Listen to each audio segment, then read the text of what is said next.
The sun hung low over the Montana territory like a bloodshot eye, casting long shadows across Jake Morrison's weathered ranch house. He'd chosen this godforsaken patch of land 15 miles from Copper Creek for one reason: solitude. After what happened in Denver 5 years back, he'd had his fill of complications, of women with promises they couldn't keep, and of dreams that turned to dust faster than tumbleweeds in a windstorm. Jake wiped the sweat from his brow as he hammered the last nail into a fence post, his calloused hands steady despite the ache in his shoulders. At 32, he'd learned to find satisfaction in simple things: the honest work of his hands, the loyalty of his horse, the silence that stretched unbroken from sunrise to sunset. His cattle grazed peacefully in the distance, their occasional lowing the only sound besides the whisper of wind through the prairie grass. But on this particular evening, as the amber light began to fade, that precious silence was about to be shattered. The sound reached him first: hoofbeats, unsteady and desperate, growing closer with each passing moment. Jake straightened, his hand instinctively moving to the Colt at his hip. Visitors were rare out here, and those who came usually brought trouble with them.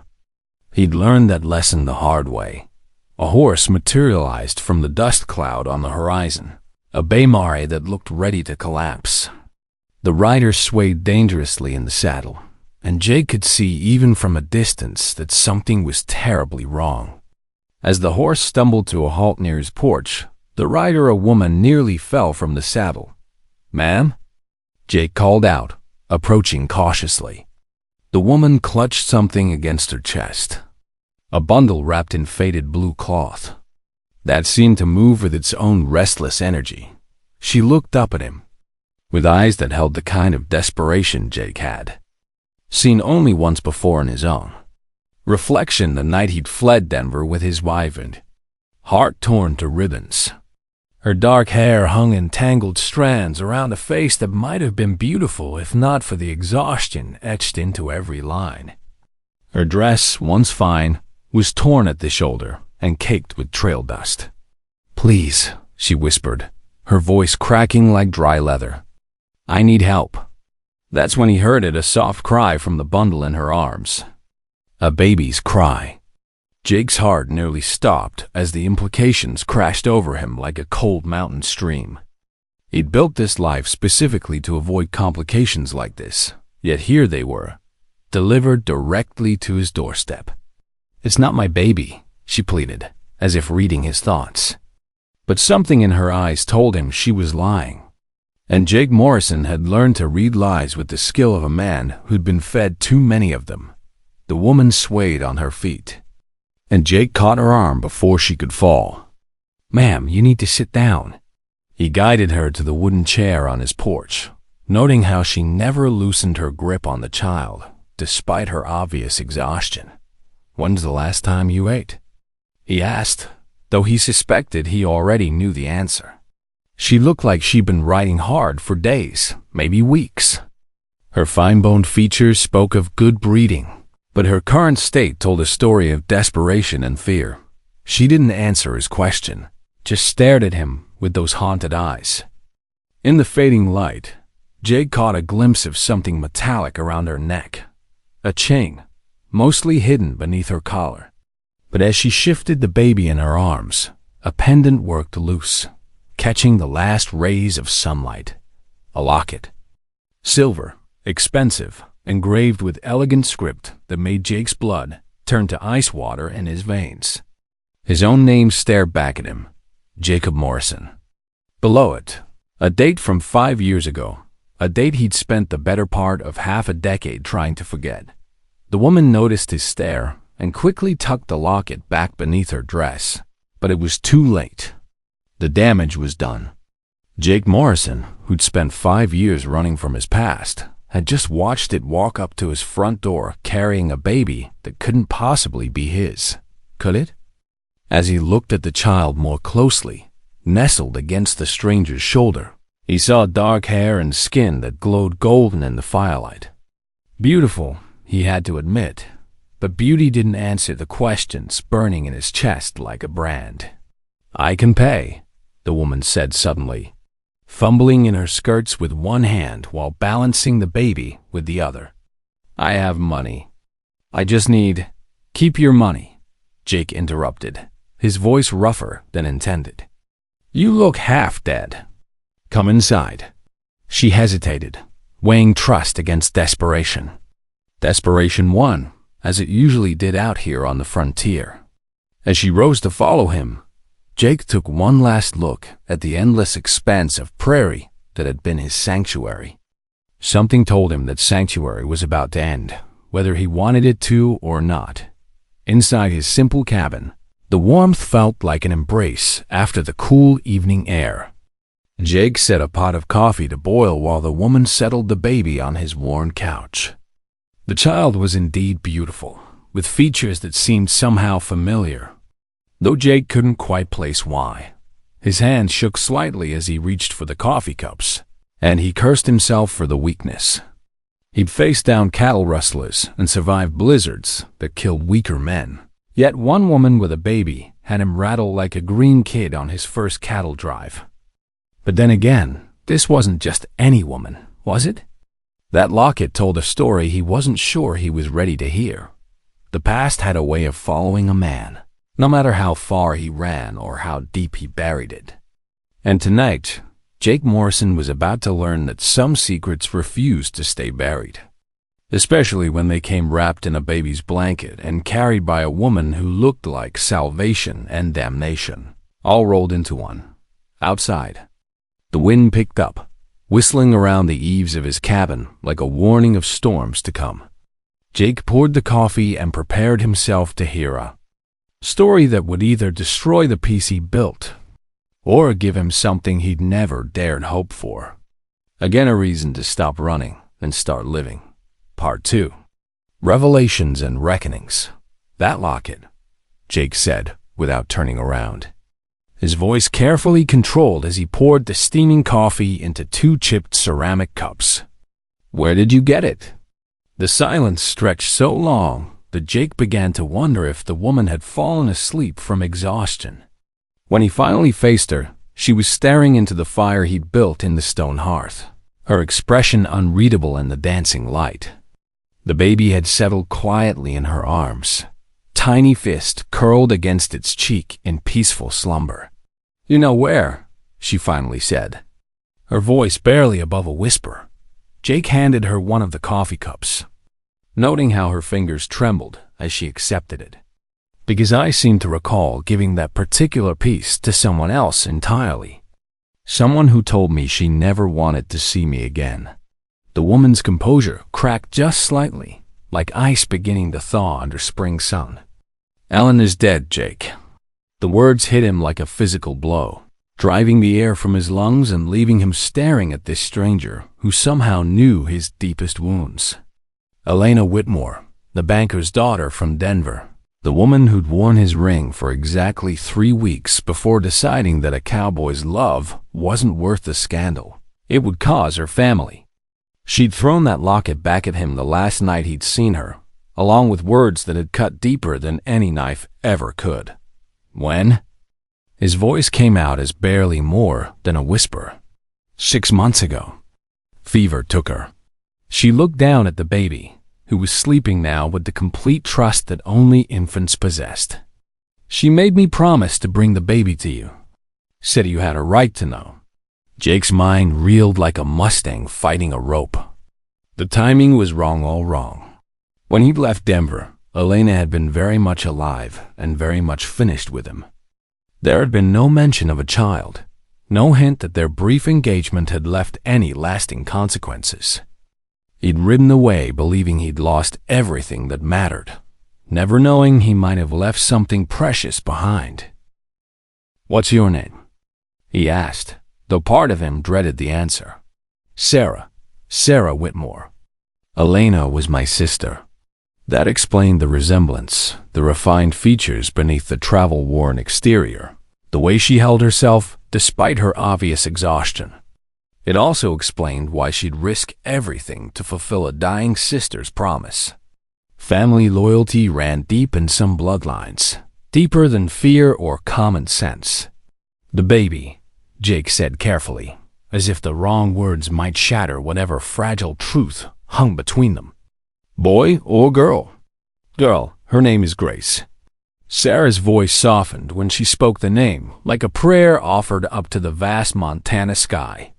Elena called her Grace because she said the child was the only beautiful thing that came from her mistakes. Mistakes.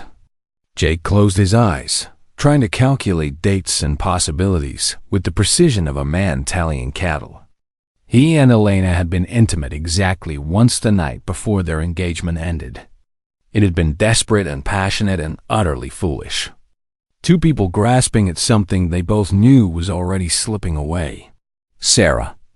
He opened his eyes to find her watching him with a mixture of hope and terror. If this child is mine, why didn't Elena tell me? Because she was already promised to another man. Someone her father chose. Someone who could give her the life she thought she wanted. Sarah's voice turned bitter as winter wind. She married him 2 months after you left. Told everyone the baby came early. The betrayal cut deep, even after all these years. Elena had let him right away, believing he was nothing more than an inconvenient mistake, while she carried his child and prepared to pass it off as another man's. But beneath the hurt, Jake felt something else stirring, a fierce protectiveness he'd never experienced before. Outside, the sound of hoofbeats shattered the heavy silence. Multiple horses, moving fast across the hardpan. Sarah heard it too, her face going white as fresh snow. "They found me," she whispered, clutching little Grace tighter. The horses stopped just outside the reach of the cabin's lamplight, but Jake could make out the silhouettes of at least 4 riders. Their mounts snorted and stamped, still heated from hard riding. Whoever they were, they'd been pushing their animals hard to catch up. Sarah Whitmore. The voice that called out was cultured, authoritative, the voice of a man accustomed to being obeyed. "I know you're in there. Come out and bring the child." Sarah's face went ashen in the firelight. She pressed Grace closer to her chest, and the baby stirred at the sudden tension radiating from her body. "Who is that?" Jake asked, though he was already moving toward his rifle, years of frontier living having taught him to prepare for trouble before it arrived. "Charles Blackwood. Elena's husband." The words came out like a confession. "He thinks Grace is his daughter." Elena never told him the truth. Jake's blood ran cold at the name. Blackwood. He knew that name, rich, powerful, with connections that reached into every courthouse and sheriff's office from Denver to Santa Fe. Not the kind of man you crossed lightly, especially not out here where the law was as sparse as water in the desert. "Mrs. Whitmore?" Blackwood called again, his voice closer now, probably just outside the door. "You've committed kidnapping. Return my daughter, and I'll consider showing mercy." "She's not his," Sarah hissed, her grip on Grace tightening protectively. "Elena told me everything before she died. He was cruel to her, Jake, cruel in ways that don't leave visible marks." She was terrified of what he'd do to Grace. The sound of boots on his porch made Jake's decision for him. He grabbed his Winchester and moved to the window, staying out of sight as he peered through a gap in the curtains. 4 men, all armed, with Blackwood in the lead. The man was tall, well-dressed despite the hard ride, with the kind of face that had never known doubt or defeat. "Morrison," Blackwood had spotted movement at the window. "I know she's in there. This doesn't concern you. Hand over the child and the woman, and you can go back to your quiet life." Jake looked back at Sarah, who was now standing with Grace pressed against her shoulder.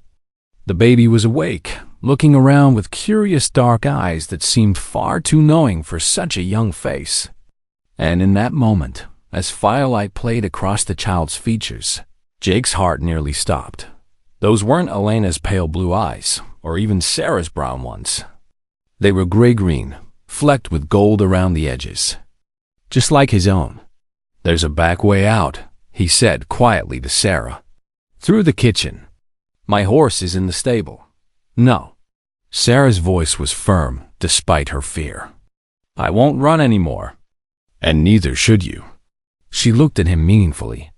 "She's your daughter, Jake. Are you going to let him take her?" Outside, Blackwood's patience was wearing thin. "I'm coming in, Morrison. Last chance to do this the easy way." Jake heard the distinctive sound of hammers being pulled back on multiple weapons. In Sarah's arms, little Grace made a soft cooing sound, as if she were perfectly content despite the danger surrounding them. His daughter. The words echoed in his mind like a bell tolling across the prairie. After years of believing he'd never have a family, never have anything worth fighting for beyond his own survival, fate had delivered both to his doorstep on the same night. The question was, what was he prepared to do to keep them? As Blackwood's footsteps approached the door, Jake made his choice. He'd run from his past once before, and it had cost him everything that mattered. He wouldn't make that mistake again. Not when he finally had someone worth standing his ground for. He raised the Winchester and waited for whatever came next. Part 3. Dangerous Truths. The front door exploded inward with a crash that sent splinters flying across Jake's cabin floor. Charles Blackwood stood framed in the doorway like an avenging angel, his weapon trained on Jake's chest with steady precision. Behind him, 3 hired guns spread out with military efficiency, their faces hard as granite in the lamplight. "Drop the rifle, Morrison," Blackwood commanded, his voice carrying the authority of a man who'd never been refused anything he truly wanted. Jake kept his Winchester steady, though he knew the odds were hopeless. 4 against 1 was bad enough, but these weren't common drifters or cattle rustlers. These men moved with the practiced ease of professionals, the kind who made their living with guns and asked questions later. "This is my land, Blackwood. You're trespassing. I'm reclaiming stolen property." Blackwood's cold gaze moved to Sarah and the baby, and Jake caught something unsettling in the man's expression. Not love or paternal concern, but the look of someone inventorying possessions. "My wife died in childbirth, Morrison. That child is all I have left of her." "Your wife died of fever," Sarah said, her voice stronger than Jake had expected given the circumstances. She stood straight despite the guns trained on her, cradling Grace with fierce protectiveness. "And you made her life miserable every day she lived." Something dangerous flickered in Blackwood's eyes. "You always were jealous of Elena, Sarah. Even now you can't let her rest in peace. I can't let her daughter suffer the same fate she did." Jake watched the exchange, noting how Blackwood never actually looked at Grace, not really looked. The man saw a possession, an inheritance, but not a child. Certainly not his child. The realization struck Jake like lightning on a clear day. Blackwood had no idea what his supposed daughter actually looked like. "She has Elena's nose," Blackwood said suddenly, as if trying to convince himself. "The same delicate features." But Jake was close enough to see what Blackwood couldn't or wouldn't. Grace had his stubborn chin, his mother's high cheekbones, and when the baby turned her head at the sound of his voice, she studied his face with an intensity that made his chest tight with unexpected emotion. "Tell me something, Blackwood," Jake said, inspiration striking like a match in the darkness. "What color were Elena's eyes?" "Blue, of course, the palest blue like winter sky." Blackwood's voice held genuine emotion for the first time since he'd entered the cabin. "Look at the child's eyes." For a moment, silence filled the cabin like smoke from a dying fire. Blackwood stepped closer, peering at Grace for the first time with real attention. Jake watched the man's face change as he registered what he was seeing, the gradual shift from certainty to confusion to something that might have been understanding. "Gray," Blackwood whispered, his weapon wavering slightly in his grip. "Like mine," Jake said quietly, letting the truth hang in the air between them. The silence that followed was broken only by the soft sound of Grace making contented baby noises, blissfully unaware of the drama unfolding around her. Blackwood's face went through a series of emotions: confusion, realization, rage, and finally something that might have been relief. "She lied to me," he said, more to himself than anyone else. "All this time she lied." "She was trying to protect her daughter," Sarah said firmly. "And herself." Blackwood lowered his weapon slowly, his shoulders sagging as if a great weight had been lifted from them. "I mourned a child who was never mine, chased across 2 territories for a lie." Jake kept his rifle ready, not trusting the sudden change.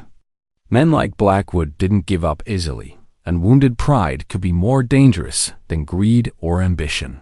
"What now?" Jake asked. "Now?" Blackwood looked around the cabin, as if seeing it for the first time: the simple furniture, the warm bed, clean surroundings, the warmth that came from something more than just a fire in the hearth.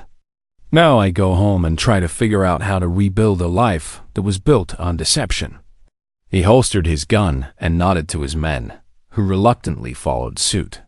The tension in the room didn't disappear entirely, but it shifted, becoming something more manageable. At the door, Blackwood paused, his hand on the shattered frame. "Morrison, that child deserves better than to be raised by a man who doesn't want her." "Who says I don't want her?" Blackwood studied Jake's face for a long moment, perhaps seeing something there that surprised him. "Elena chose better than I thought," he said finally. He touched the brim of his hat to Sarah with grudging respect. "Ma'am, I'm sorry for your loss, and for the chase." Then he was gone, taking his hired guns with him, leaving only the sound of hoofbeats fading into the night. In the sudden quiet that followed, Jake found himself alone with Sarah and the baby, who was definitely, undeniably his daughter. Grace was fussing now, hungry and tired from the evening's excitement. The sound tugged at something deep in Jake's chest, an instinct he'd never known he possessed. "She needs to eat," Sarah said, but she was looking at Jake with an expression he couldn't quite read.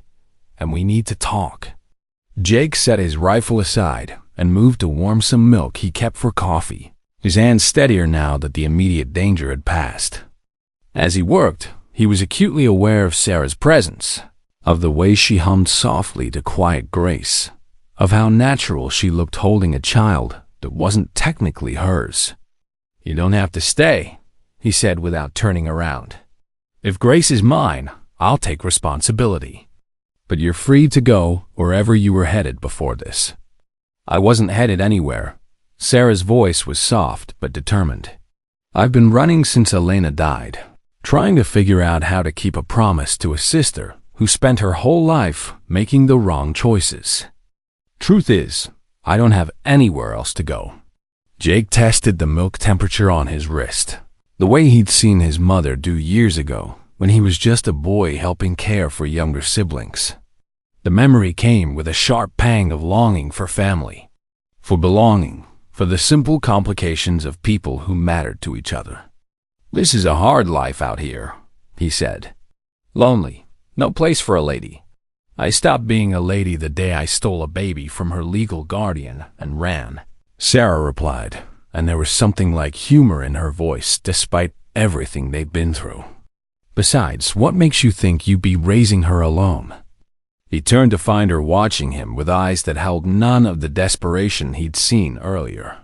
Instead, there was something steady and sure, something that spoke of choices made with full knowledge of their consequences. "Elena told me about you, before she died." Sarah shifted Grace to her shoulder, patting the baby's back gently.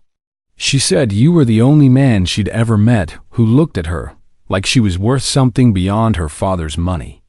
She regretted sending you away every day of her marriage." Jake brought the bottle over, watching as Sarah tested it herself before offering it to Grace. The baby latched on immediately, her tiny hands gripping Sarah's fingers with surprising strength. "She also said," Sarah continued, her voice growing softer, "that if anything ever happened to her, She hoped Grace would find her way to someone who could love her the way Elena never learned to love herself. They sat in comfortable silence as Grace drank, the fire crackling softly in the hearth.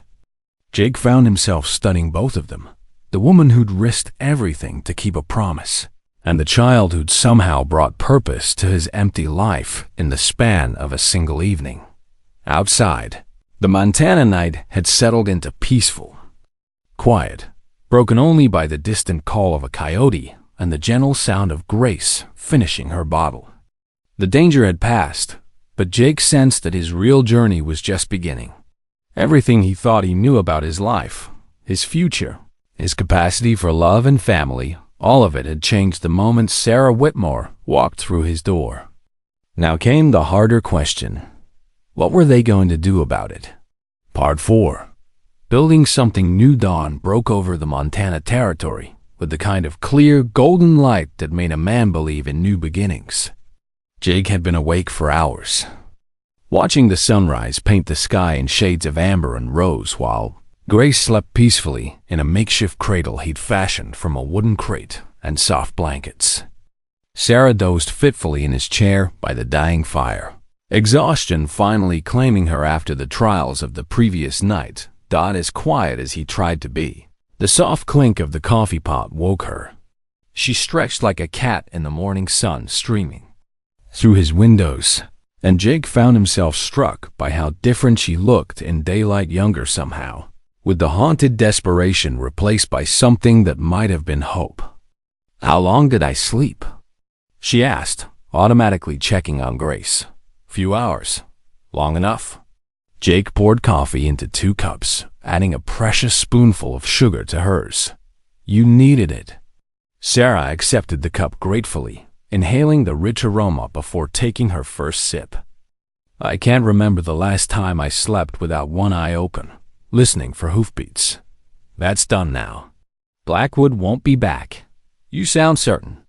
Jake settled into the chair across from her, his own coffee warming his hands in the cool morning air. A man's pride is a powerful thing. Sarah, Blackwood's got too much of it to admit he was chasing after someone else's child. He'll go back to Denver and pretend this whole thing never happened. Grace stirred in her makeshift cradle, making the soft sounds that babies make when they're working their way toward wakefulness. Without thinking, Jake reached over and gently rocked the crate, and the motion seemed to settle her back into peaceful sleep. Sarah noticed the gesture, a small smile playing at the corners of her mouth. "You're going to be good at this." "Don't know about that. I never had much experience with babies." "Elena said you came from a big family." The mention of his past brought back memories Jake had worked hard to bury. His parents' farm in Kansas, brothers and sisters scattered to the winds by drought, and debt, the slow dissolution of everything he'd once called home. That was a long time ago. Different life. Sarah studied his face over the rim of her coffee cup. "What happened? Why did you come out here alone?" Jake was quiet for a long moment, weighing how much truth he was willing to share. The habit of solitude ran deep, but something about this woman, maybe the way she'd risked everything for a child that wasn't even hers, made him want to be honest. "My father lost the farm when I was 20, he said finally. "Bad drought, worse debts. Family scattered like leaves in a storm. I drifted for a while, worked cattle drives, tried my hand at mining. Eventually ended up in Denver, working for Elena's father. That's where you met her." Charles Whitmore owned half the territory, seemed like. "I was just another hired hand, but Elena..." Jake paused, remembering. "She saw something in me I wasn't sure was really there. But she chose security over love. Can't say I blame her entirely. Her father made it clear I'd never be welcome in polite society. Elena had been raised to expect certain things: fine clothes, big house, social position. I couldn't give her any of that." Grace made a small sound and opened her eyes, looking around with the serious expression that babies sometimes wore, as if they were contemplating the mysteries of the universe. When her gaze fell on Jake, She stared at him with such intensity that he felt his heart clench. "She knows you," Sarah said softly. "Somehow, she knows." Jake reached into the cradle, and Grace immediately grasped his finger with surprising strength. The simple touch sent something powerful through him, a fierce protectiveness mixed with tenderness he'd never experienced before. "I don't know how to be a father, Sarah. I don't know how to be a mother either. But I know how to love someone enough to try." The words hung in the air between them, full of possibility and promise. Jake looked from his daughter to the woman who'd brought her to him, and for the first time in 5 years, he began to imagine a future that didn't revolve around solitude and self-sufficiency. "This place," he said, gesturing to his simple cabin. "It's not much. Built it for one person, not a family. It could be expanded," Sarah said practically. "Add another room, maybe 2. There's good water here, and the land looks fertile enough for a garden." Jake found himself picturing it a larger house, maybe with a proper nursery for Grace and a kitchen big enough for family meals. The image felt both foreign and deeply appealing. "You'd stay? Even knowing how isolated it is out here. How hard the winters get." Sarah stood and walked to the window, looking out at the vast expanse of prairie and sky. "I've spent my whole life in towns and cities, surrounded by people who measured worth by bank accounts and social connections. But yesterday, when Grace was threatened, you were willing to face down 4 armed men for a child you just learned might be yours. That tells me more about character than any amount of money or social standing ever could." She turned back to him, her expression serious. "I want to be part of something real, Jake. Something that matters. If you'll have us." Grace chose that moment to let out a demanding cry, and both adults turned their attention to her immediate needs. As Sarah prepared another bottle and Jake changed his daughter's diaper with clumsy but determined hands, he realized that the decision had already been made. Not through grand declarations or dramatic gestures, but through the simple intimacy of caring for a helpless child together. Over the following weeks, they fell into a routine that felt surprisingly natural. Jake taught Sarah to ride properly and shoot straight, skills she'd need for life on the frontier. Sarah proved surprisingly adaptable, learning to cook over an open fire and mend clothes with neat, efficient stitches. Grace thrived under their combined attention, growing plumper and more alert each day. The isolation Jake had once treasured became something different, not loneliness, but peaceful solitude shared with people who mattered. In the evenings, after Grace was settled for the night, he and Sarah would sit by the fire, talking about their plans for expanding the ranch, for building something that would last. One evening, as autumn painted the prairie in shades of gold and crimson, Sarah brought up a topic they'd been dancing around for weeks. "People in town will talk eventually," she said, "about us living here together, unmarried." Jake looked up from the leather harness he was mending. "Does that worry you?" "Not for myself. But for Grace, children can be cruel about such things. Then we should give them nothing to talk about." Sarah set down her sewing, her hands suddenly still. "Are you asking what I think you're asking?" Jake put aside his work and moved to kneel beside her chair. "Sarah Whitmore, you rode into danger to keep a promise to your sister. You brought me the greatest gift I never knew I wanted. You've made this house feel like a home." He took her hands in his, calloused and work-worn as they were. "Will you marry me? Not out of convenience or propriety, but because I can't imagine facing the future without you beside me." Tears gathered in Sarah's eyes, but her smile was radiant. "Yes, Jake Morrison, I'll marry you." From her cradle nearby, Grace made a contented sound, as if she approved of the arrangement. And maybe she did. Maybe babies understood things about love and family that adults sometimes forgot. That the bonds that matter most aren't always those of blood, but those forged in the daily choice to care for each other, to build something beautiful from the raw materials of hope and determination. as Jake held Sarah close and listened to Grace's peaceful breathing. He marveled at how quickly his carefully ordered life had been turned upside down. 3 months ago, he'd been a solitary man with simple needs and modest ambitions.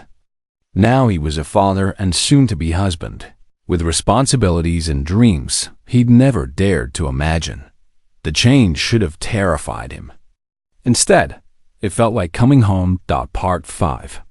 Unexpected visitors. Winter came early to the Montana Territory that year, blanketing Jake's ranch in snow that sparkled like diamonds under the pale December sun. Inside the expanded cabin, now boasting 2 additional rooms and a proper kitchen, warmth radiated from the stone hearth, while the smell of Sarah's bread baking filled the air with homey comfort. Grace, now 8 months old and crawling with determined energy, explored every corner of her world with the fearless curiosity that made both her parents simultaneously proud and terrified. She'd taken her first tentative steps just a week before, much to Jake's delight and Sarah's concern about baby-proofing a house that contained more tools and potential hazards than toys. "She's going to be walking before spring," Sarah observed, watching Grace pull herself up against the coffee table Jake had built from local pine. "And then heaven help us all." Jake looked up from cleaning his rifle, a smile playing at his lips. "She's got Morrison's stubbornness. Once she sets her mind to something, she see it through." "Is that what we're calling it?" "I was thinking it might be Whitmore determination." Their easy banter was interrupted by the sound Jake had learned to dread: hoofbeats approaching the house. But these were different from that terrible night 3 months ago. These horses moved at a steady, unhurried pace, and there were only 2 of them. "Expecting anyone?" Sarah asked, automatically moving to scoop Grace into her arms while Jake checked his weapons. "No, but they don't sound hostile." Jake peered through the window and felt his heart jump. 2 riders approached through the snow, their horses picking their way carefully along the trail he kept cleared. One was a woman, sitting her saddle with the easy grace of someone born to it. The other was a man, older, with silver hair beneath his hat and the bearing of someone accustomed to command. "I'll be damned," Jake muttered. "Who is it?" "Judge Morrison and his wife. My uncle and aunt from Helena." Sarah's eyes widened. Jake had told her about his family, but she'd never expected to meet any of them. Judge Morrison was something of a legend in the territory, a fair man in a harsh land, known for his integrity and his willingness to travel wherever justice was needed. Jake opened the door before they could knock, stepping out onto the porch despite the cold. "Uncle Thomas, Aunt Caroline." Judge Morrison swung down from his horse with surprising agility for a man past 60. "Jacob, you look well. Domesticated, but well." Carolyn Morrison, a handsome woman with kind eyes and graying brown hair, dismounted with her husband's help. "We came as soon as we heard," she said, embracing Jake warmly. "About the baby, about your marriage. We wanted to meet our new family." "How did you?" Jake began, then stopped. News traveled strange paths in the territory, often reaching the most unlikely ears. "Charles Blackwood's been telling quite a story in Denver," Judge Morrison said dryly, "about how his late wife deceived him and how he magnanimously allowed her sister to take the child to its rightful father. He's casting himself as quite the noble figure."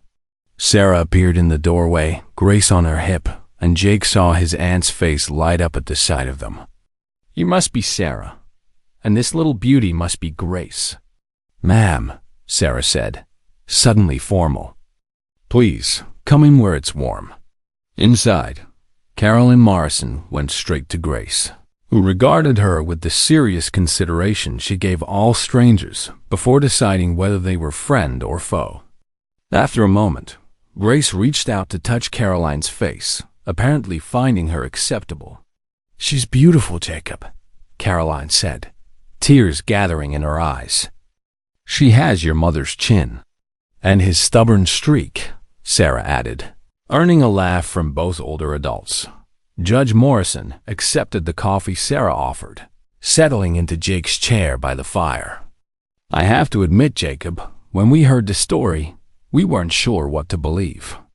Charles Blackwood isn't exactly known for his honesty, but the details were specific. Jake exchanged a glance with Sarah. They'd agreed to tell the truth if anyone asked. But having it come up so soon after their quiet wedding ceremony in Copper Creek felt like stepping onto uncertain ground. "It's true," Jake said simply. "Grace is my daughter. Elena never told me, but Sarah brought her to me after Elena died. And you married Sarah to give the child a name?" Carolyn asked gently. "I married Sarah because I love her," Jake replied, his voice firm. "The fact that she saved my daughter's life and brought us together just makes me love her more." Sarah's hand found his, squeezing gently. Grace, meanwhile, had decided Caroline was fascinating and was trying to grab the silver brooch pinned to her traveling dress. "We came for another reason, too," Judge Morrison said, his expression growing serious. "There are some legal matters we need to discuss." Jake felt tension creep up his spine. What kind of legal matters? Charles Blackwood may have publicly washed his hands of Grace, but legally, he's still her father on paper. Elena's marriage certificate lists him as such, and territory law recognizes that claim. "But she's not his child," Sarah protested. "Everyone knows that now. Knowing and proving in a court of law are different things," Judge Morrison said gently. "If Blackwood ever changes his mind, or if something happens to you, Jacob, he could claim custody based on those documents." The words hit Jake like a physical blow. After everything they'd been through, the thought that Grace might still be vulnerable to Blackwood's reach was almost unbearable. "What do we need to do?" Sarah asked, her arm tightening protectively around Grace. "We need to establish paternity legally," Caroline said. "Thomas has been researching the options. It's complicated, but not impossible." Judge Morrison leaned forward, his weathered hands clasped around his coffee cup. "There's a new territorial statute that allows for paternity challenges in cases where fraud can be proven. We'd need witnesses who can testify to the timeline, medical evidence if possible, and character witnesses for both you and Elena. The doctor who delivered Grace might still have records," Sarah said thoughtfully. "And there are people in Denver who knew Elena was already expecting ... when she married Blackwood. It won't be easy," Judge Morrison warned. "Blackwood has money and influence. But he also has something to lose now. His reputation depends on maintaining the fiction that he was the wrong party." Jake stood and walked to the window, looking out at the snow-covered land he'd carved out of the wilderness. A year ago, this place had been his refuge from the world's complications. Now it felt like something worth defending against all threats. "What are our chances?" he asked. "Good, if we're careful about how we proceed. But Jacob, you need to understand this could get ugly. Blackwood might fight back in ways we can't predict." Grace chose that moment to let out a delighted laugh at something Carolyn was doing, the sound pure and joyful in the winter stillness. Jake watched his daughter's face, bright with innocent happiness, and felt his resolve harden like iron in a forge. "Then we'd better be ready for ugly," he said. Over the next 3 days, Judge Morrison helped them prepare their case. They drafted affidavits, gathered what documentation they could, and planned their strategy with the thoroughness of a military campaign. Caroline proved invaluable in helping Sarah recall details about Elena's final months, gently drawing out information that might prove crucial in court. On their last evening together, as Grace slept peacefully in her crib and the adults sat around the fire, Caroline broached the subject Jake had been dreading. "You could come back to Helena with us," she said, "until this is settled. Thomas has influence there, and you'd be safer." "This is our home," Sarah said firmly. "Grace was born to this land, and we're not going to run from it." Jake felt a surge of pride at his wife's words. Sarah had adapted to frontier life with a determination that amazed him daily. But more than that, she'd claimed this place as her own with a fierceness that reminded him why he'd fallen in love with her. Besides, Jake added, running didn't work out so well for me last time. I'd rather face whatever comes head on. Judge Morrison nodded approvingly. Then we'll file the papers when I get back to Helena. Fair warning though, once we start this process, there's no going back quietly. Win or lose, everyone in the territory will know Grace's story. Let them know, Sarah said, lifting her chin with characteristic Whitmore pride. Grace has nothing to be ashamed of. She's a Morrison now, and Morrisons don't hide from the truth. As Jake looked around at his family, his daughter sleeping peacefully, his wife sitting straight and proud, his uncle and aunt who'd traveled through winter weather to offer their support, he felt something settle in his chest that had been restless for years.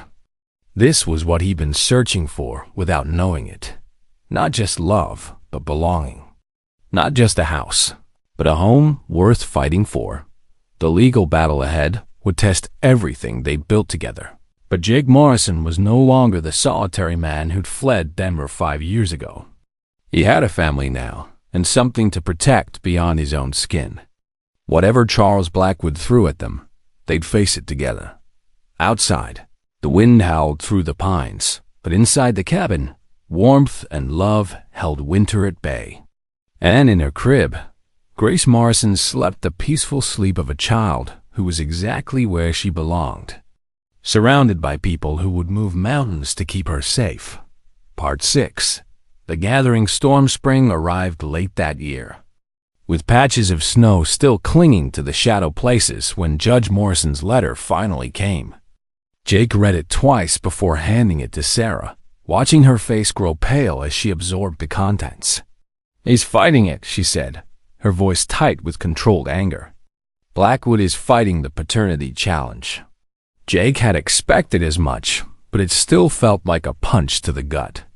The letter detailed Blackwood's counterfiling, which not only disputed Jake's claim to Grace, but also accused Sarah of fraud, kidnapping, and conspiring to extort money from a grieving widower.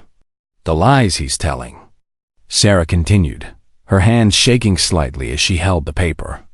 He's saying I convinced Elena to deceive him, that I helped her pass off another man's child as his own for financial gain. Grace, now walking confidently and getting into everything, toddled over to her mother, somehow sensing the tension in the room. Sarah automatically lifted her daughter, holding her close as if Blackwood's accusations could somehow reach across the miles and snatch her away. Thomas says the hearing is set for June 15th in Helena, Jake said, trying to keep his voice steady. That gives us 2 months to prepare. 2 months to prove we're not the criminals he's making us out to be. Jake moved to the window, looking out at the spring grass beginning to push through the last of the snow. In the distance, he could see his cattle grazing peacefully, the herd he built from nothing through years of hard work and careful planning. Everything he'd accomplished felt suddenly fragile, as if it could all disappear with the wrong word from a judge. We'll need witnesses, Sarah said, her practical nature asserting itself despite her fear. People who knew Elena before she married Blackwood, who can testify about the timeline. I've been thinking about that. Jake turned back to face her. Dr. Harrison delivered Grace. He might have records, or at least medical testimony about when she was conceived. Blackwood will have gotten to him by now. Money talks, especially to men who depend on wealthy patients. The bitter truth in Sarah's words settled between them like a cold fog. They were facing a man with virtually unlimited resources and no apparent scruples about using them. The odds felt overwhelming. A knock at the door interrupted their gloomy contemplation. Jake opened it to find a familiar figure, Tom Bradley, the postmaster from Copper Creek, sitting his horse with obvious discomfort. "Morning, Jake. Mrs. Morrison." Tom touched his hat brim politely. Sorry to bother you folks, but I thought you should know there's been strangers in town asking questions about you and the missus. Jake felt his blood chill. What kind of questions? About your character, your marriage, whether the baby's really yours. Professional types, if you know what I mean. Well-dressed, well-spoken. The kind that throw money around to loosen tongues. Sarah stepped up beside Jake, Grace on her hip. What did people tell them?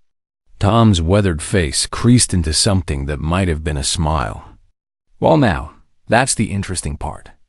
Seems like folks in Copper Creek have developed a powerful case of forgetfulness. Can't recall much of anything useful about your business. Relief flooded through Jake at the postmaster's words. The people of Copper Creek had accepted him and Sarah without question, treating their sudden marriage and instant family as just another frontier story. Apparently, that acceptance came with loyalty. Course, Tom continued, these fellows seemed mighty persistent. Left word they'd be back with better offers for information. Thought you ought to know what you're dealing with. After Tom left, Jake and Sarah spent the rest of the day discussing their options. They could feel the net tightening around them. Blackwood's investigators gathering whatever ammunition they could find for the coming legal battle. We need to go to Helena early, Sarah said that evening as they put Grace to bed. Talk to people before Blackwood's money gets to them. Leave the ranch? For Grace. Sarah's voice was firm. This is bigger than just paternity now. He's trying to destroy our reputations, make us look like criminals. If he succeeds, it won't matter if Grace is legally your daughter. No judge will let criminals raise a child. Jake knew she was right, but the thought of leaving his land felt like abandoning everything he'd worked for. The ranch was more than property. It was proof that he could build something lasting, something worth passing on to his daughter. What about the cattle? The spring calving? Tom Bradley's boy is looking for work. And didn't you say the Hendersons owe you a favor? Jake had to smile at his wife's practical mind. In the months since their marriage, Sarah had proven herself not just an incapable partner in daily life, but a strategic thinker who could see solutions where he saw only problems. Over the next week, they made their preparations with military precision. Jake arranged for neighbors to watch his stock and maintain the property. Sarah packed their belongings with the efficiency of someone who'd learned to travel light and move fast. Grace, blissfully unaware of the drama surrounding her, treated the whole thing as an exciting adventure. The night before they were to leave for Helena, a late visitor arrived. Jake opened the door to find Father Miguel from the Catholic mission in Copper Creek, his usually cheerful face grave with concern. Jacob, Sarah, the priest greeted them. I hope you'll forgive the late hour. Of course, Father. Come in. Sarah ushered him inside, automatically offering coffee. Father Miguel was a small man with kind eyes and hands rough from years of frontier ministry. He'd married Jake and Sarah in a simple ceremony at the mission, asking no questions about their unusual circumstances. I've come to offer something, he said, settling into the chair by the fire. And to ask something as well. What can we do for you, Father? Jake asked. It's what I can do for you. I've received word from friends in Denver about your situation. There are people there who knew Elena, who remember the truth about her pregnancy and marriage. Sarah leaned forward eagerly. People who would testify. Perhaps. But they're frightened. Blackwood has a long reach, and these are not wealthy people who can afford to make enemies of powerful men. Jake felt hope and frustration war in his chest. Witnesses existed, but they were too scared to come forward. What do you need from us? Sanctuary, Father Miguel said simply.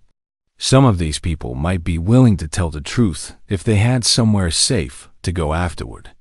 Somewhere Blackwood's influence couldn't reach them. Here? Sarah asked.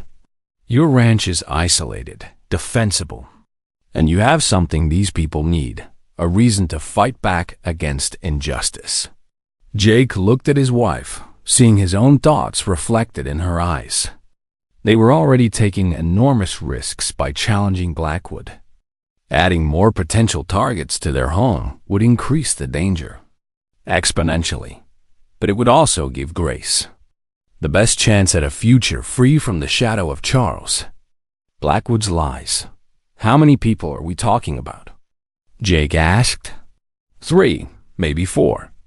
A midwife who attended Elena, a servant who worked in the Blackwood house, and possibly Dr. Harrison himself if he can find the courage. The thought of the doctor, who delivered Grace joining their cause, sent a thrill of hope through Jake. Harrison's testimony alone might be enough to settle the paternity question definitively. When would they come? Before the hearing. They'd need time to prepare their testimony and protection while they do it. Sarah stood and walked to the window, looking out at the moonlit landscape that had become her home. It's not just about Grace anymore, she said softly.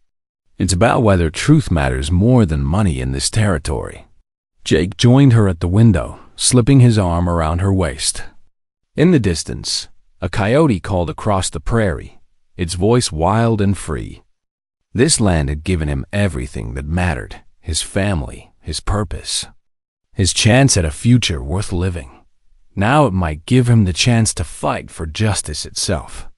Tell them they're welcome, he said to Father Miguel. All of them. We'll make room. The priest nodded, relief evident on his weathered face. I'll send word immediately. God bless you both for your courage. As Father Miguel rode away into the night, Jake held Sarah close and listened to Grace's peaceful breathing from the next room. In 2 days, they would leave for Elena and the most important fight of their lives. But tonight they were still home, still safe, still together. Whatever tomorrow brought, they would face it as a family. And sometimes, Jake thought, that was all the strength anyone really needed. Part 7. The Truth Revealed. The courtroom in Helena was packed to overflowing on that hot June morning, with spectators standing along the walls and spilling out into the hallway. Word of the Morrison versus Blackwood case had spread throughout the territory like wildfire, drawing everyone from curious townspeople to newspaper reporters, eager to cover what had become the most sensational legal battle in recent memory. Jake sat at the plaintiff's table beside his attorney, Samuel Wright, a sharp-eyed man Judge Morrison had recommended. Sarah sat in the front row behind them, Grace on her lap, the baby's wide gray-green eyes taking in the unfamiliar surroundings with curious interest. Across the aisle, Charles Blackwood commanded attention in his expensive suit and perfectly groomed appearance. His legal team consisted of 3 attorneys from Denver, men whose reputations for winning at any cost preceded them like a dark cloud. Judge Morrison presided from the bench, his weathered face impassive as he called the court to order. Jake drew strength from seeing his uncle in the judge's chair, knowing that whatever happened, the proceedings would be fair and honest. This court will hear the matter of Morrison versus Blackwood, Judge Morrison announced, his voice carrying clearly through the packed room. Mr. Morrison seeks to establish paternity of the minor child Grace Morrison, currently in his custody, and to have said child's birth records amended accordingly. Blackwood's lead attorney, a silver-haired man named Cartwright, rose to address the court first. His opening statement painted Jake as an opportunistic drifter who'd conspired with Sarah to defraud a grieving widower of his only connection to his dead wife. Your Honor, Cartwright declared, his voice dripping with theatrical outrage. This is nothing more than an elaborate confidence scheme designed to extract money from my client. The defendants would have this court believe that a respected businessman's wife deceived him about the paternity of her own child, all based on the word of a sister known for her wild behavior and a cowboy who fled Denver under suspicious circumstances. Jake felt his jaw clench at the lies, but Wright had prepared him for this. Blackwood's strategy was clear: destroy their credibility, Before any evidence could be presented, when Wright rose to give their opening statement, his approach was completely different, calm, measured, focused on facts rather than emotion. Your Honor, this case is about one simple thing: the truth. We will prove through medical evidence, witness testimony, and documented timelines that Grace Morrison is indeed the daughter of Jacob Morrison, and that Elena Blackwood deceived her husband about the child's paternity to protect both herself and her daughter from his documented cruelty. The first day of testimony focused on establishing the timeline.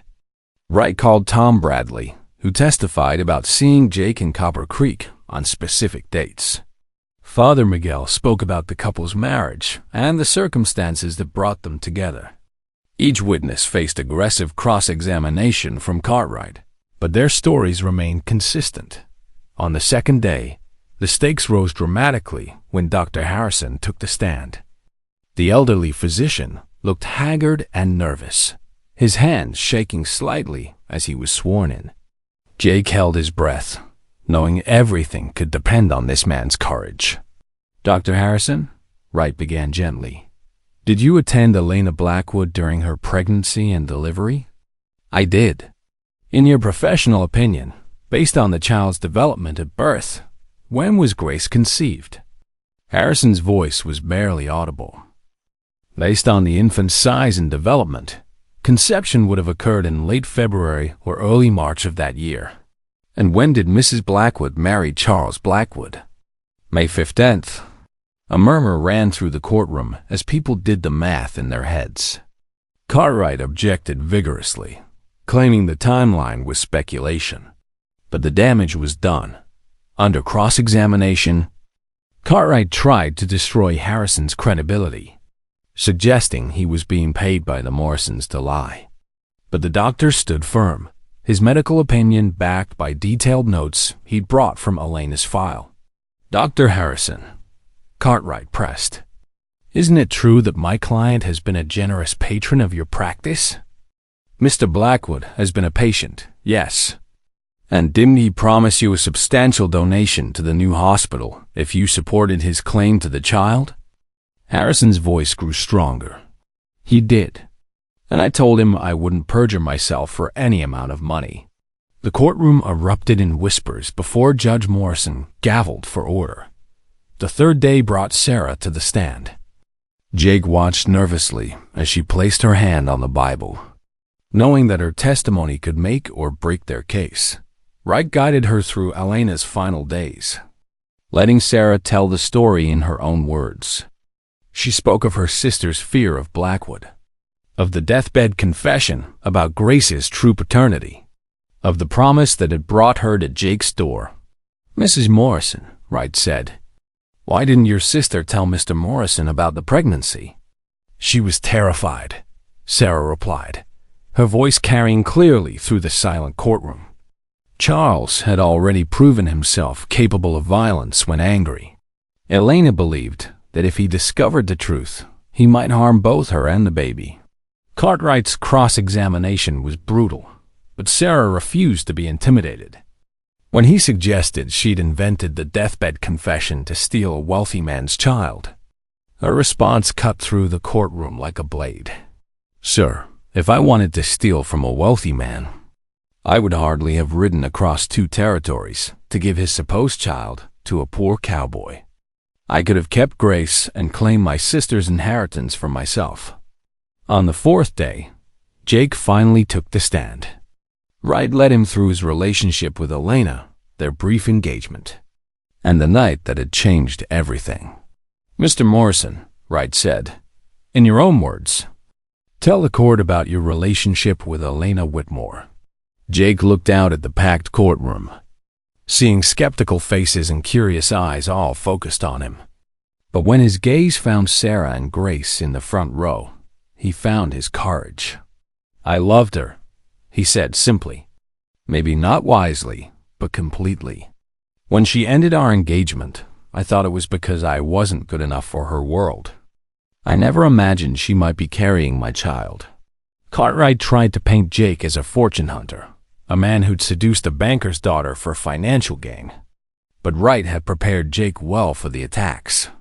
"Mr. Cartwright," Jake said when pressed about his motives, "if I was after Elena's money, why did I spend 5 years living alone on a cattle ranch? Why didn't I come back to Denver when I heard she'd married wealth?" The final day of testimony brought a surprise witness that no one had expected, Mrs. Adelaide Foster, who had served as Elena's personal maid during her marriage to Blackwood. The elderly woman's testimony was devastating to Blackwood's case. She spoke of Elena's bruises, carefully hidden beneath powder and long sleeves. She described the way Elena would flinch when her husband entered her room, the tears she thought no one saw. "Mrs. Foster," Wright asked, "did Elena ever speak to you about Grace's father?" "Oh, yes, sir. Many times. She told me Grace's father was a good man who didn't know about the baby. She regretted not telling him the truth, but she was too afraid of what Mr. Blackwood might do if he learned he'd been deceived." When Cartwright tried to cross-examine Mrs. Foster, suggesting she'd been bribed or coerced, the old woman drew herself up with dignity. "Young man," she said, her voice ringing with authority, "I'm 73 years old. I've seen enough cruelty in my lifetime to recognize it when I see it. That poor girl lived in fear every day of her marriage, and I won't stand here and let you dishonor her memory with lies." The courtroom fell silent as her words sank in. Even Cartwright seemed at a loss for a response. In his closing argument, Wright painted a picture of a young woman trapped in an abusive marriage, protecting her child the only way she knew how. He spoke of Jake's character, of Sarah's courage, of Grace's right to know her true father. Cartwright's closing was passionate, but rang hollow after the testimony they'd heard. His attempts to portray Blackwood as a loving husband and father seemed increasingly desperate. When Judge Morrison called for a recess to consider his decision, Jake felt like he could barely breathe. 3 months of preparation, a week of testimony, and now their future hung in the balance of one man's judgment. They waited in a small room behind the courthouse, Grace playing happily on the floor while her parents sat in tense silence. When the bailiff finally called them back, Jake's legs felt like water. Judge Morrison's voice was steady and clear as he delivered his verdict. "After careful consideration of all testimony and evidence presented, this court finds that Jacob Morrison has proven, by clear and convincing evidence, that he is the biological father of the minor child Grace Morrison. The birth record shall be amended accordingly, and Charles Blackwood's claim to paternity is hereby dismissed." The courtroom erupted in cheers and applause. Jake felt Sarah's hand slip into his, felt tears streaming down his cheeks as the reality sank in. Grace was legally, officially, permanently his daughter, but Judge Morrison wasn't finished. Furthermore, he continued, his voice cutting through the celebration, "This court finds the evidence of domestic abuse against the late Elena Blackwood to be credible and disturbing. Mr. Blackwood, while you are not on trial here today, your conduct toward your late wife, as established by witness testimony, was reprehensible and likely criminal." The judge's gaze bore into Blackwood with unmistakable contempt. "You have no claim to this child, moral or legal. Any further harassment of the Morrison family will be met with the full force of territorial law." As they left the courthouse that afternoon, Jake carried Grace while Sarah walked beside him, her hand resting on his arm. The crowd that had gathered outside was mostly friendly, offering congratulations and well wishes, but Jake's attention was focused on his family, his wife who had risked everything for a promise, his daughter who was finally, legally, unquestionably his, and the future they would build together on the land that had given them everything that mattered. Behind them, Charles Blackwood stood alone on the courthouse steps, his expensive attorneys already hurrying away. For the first time since this all began, Jake felt something almost like pity for the man who had lost everything through his own cruelty and pride, but only almost. As Grace reached up to touch his face with her tiny hands, Jake Morrison knew that some fights were worth everything, and some victories changed not just your circumstances, but your very soul. Part 8. Home again. The journey back to the ranch took them through country painted in the full glory of summer wildflowers carpeting the meadows, aspens whispering in the mountain breeze, and endless blue skies that seemed to promise nothing but good things ahead. Grace rode contentedly in Sarah's arms, babbling happily at the passing landscape, as if she too understood they were going home.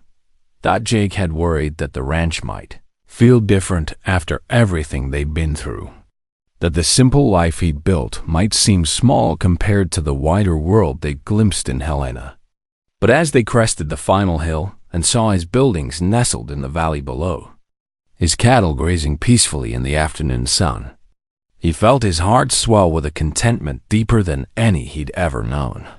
"It looks exactly the same," Sarah said, wonder in her voice. "Did you think it would change while we were gone?" "I thought we might have changed too much to see it the same way." Jake understood what she meant. They'd left as a family living under a shadow, their future uncertain and their legitimacy questioned. They were returning as something different, tested, proven, unshakably bound together by the trials they'd weathered. The house felt like an embrace as they crossed the threshold. Everything was exactly as they'd left it, thanks to the Hendersons who'd been watching the place. But somehow it felt more solid now, more permanent, as if the legal victory had transformed it from a refuge into a true family home. That evening, after Grace was settled for the night and they'd unpacked their few belongings, Jake and Sarah sat on the porch watching the sunset paint the sky in shades of rose and gold. The silence between them was comfortable, full of shared understanding rather than words that needed to be spoken. "What happens now?" Sarah asked eventually. "Now we live," Jake said simply. "We raise our daughter, work the land, build something that lasts." "Just like that?" "Just like that." But even as he said it, Jake knew it wouldn't be quite that simple. The trial had made them famous throughout the territory, their story spreading like ripples on a pond. Already, he'd received letters from newspapers wanting to publish their account, from other families facing similar struggles, from people who saw hope in their victory. Over the following weeks, visitors began arriving at their remote ranch. Some came seeking legal advice that Jake was unqualified to give. Others came simply to see the couple who'd stood up to Charles Blackwood and won. A few came with their own stories of injustice, looking for inspiration or assistance. Jake and Sarah welcomed them all, turning their home into an unofficial haven for those the law couldn't or wouldn't protect. Father Miguel visited regularly, often bringing families who needed temporary sanctuary. Dr. Harrison, emboldened by his courtroom testimony, began referring patients who couldn't afford his services but needed medical care. The ranch grew in ways Jake had never anticipated. New buildings rose to house guests and workers. Sarah started a school for the children of families passing through, teaching them to read and write in the kitchen that had become too small for its expanding purposes. Grace toddled through it all with the confidence of a child who knew she was surrounded by love and protection. One autumn evening, as the first snow began to dust the peaks, Jake found himself once again sitting by the fire with his family. Grace, now walking confidently and beginning to form her first words, played with wooden blocks he'd carved for her. Sarah worked on her correspondence. She'd begun writing letters for families who couldn't read or write, helping them communicate with distant relatives or government officials. "Do you ever regret it?" Sarah asked, looking up from her writing. "Taking on all these responsibilities? Your quiet life is gone forever." Jake considered the question seriously. The solitude he'd once treasured was indeed a thing of the past. Their ranch had become a community of sorts, with people constantly coming and going, seeking help or offering assistance in return. The simple existence he built for himself seemed like something from another man's life. "No," he said finally. "I thought I wanted peace, but what I really wanted was purpose. Grace gave me that, and you showed me what it could become." Grace chose that moment to toddle over to him, climbing onto his lap with the determination that characterized everything she did. She settled against his chest, thumb in her mouth, gray-green eyes serious as she studied his face. "Da," she said clearly, her first recognizable word. Jake felt his throat tighten with emotion. This child, who'd arrived in his life as an impossible complication, had become the center of everything that mattered. Through her, he'd found not just love, but a reason to be better than he'd ever imagined possible. "That's right, sweetheart," he whispered against her hair. "I'm your day, and I always will be." Outside, the wind carried the promise of winter, but inside their expanded home, warmth and love held the cold at bay. The locket that had started it all lay in Sarah's jewelry box upstairs, no longer a painful reminder of the past, but a symbol of how unexpected blessings could arrive in the most unlikely packages. Years later, when Grace Morrison was old enough to ask about the night her family came together, Jake would tell her the whole story about the woman who rode through danger to keep a promise, about the love that had been lost and found again, about the power of truth to triumph over lies and cruelty. But on this particular evening, as autumn settled over the Montana territory and his daughter dozed in his arms, Jake simply held his family close and marveled at the journey that had brought them all home. The ranch that had once been his escape from the world had become something far more precious, a beacon for others seeking their own second chances, their own unexpected grace. And in the morning, when the sun rose over the mountains and Grace woke with her infectious smile, there would be new challenges to face, new people to help, new ways to build the legacy he wanted to leave his daughter. For now, though, there was just this moment, the soft breathing of the two people who had transformed his life, the crackle of the fire in the hearth he'd built with his own hands, and the deep satisfaction of a man who'd found exactly where he belonged. Some stories, Jake reflected, don't end so much as they begin. And as Grace's breathing deepened into sleep, and Sarah's hand found his across the space between their chairs, he knew their best chapters were still to come. The locket had brought them together, but love would write their future.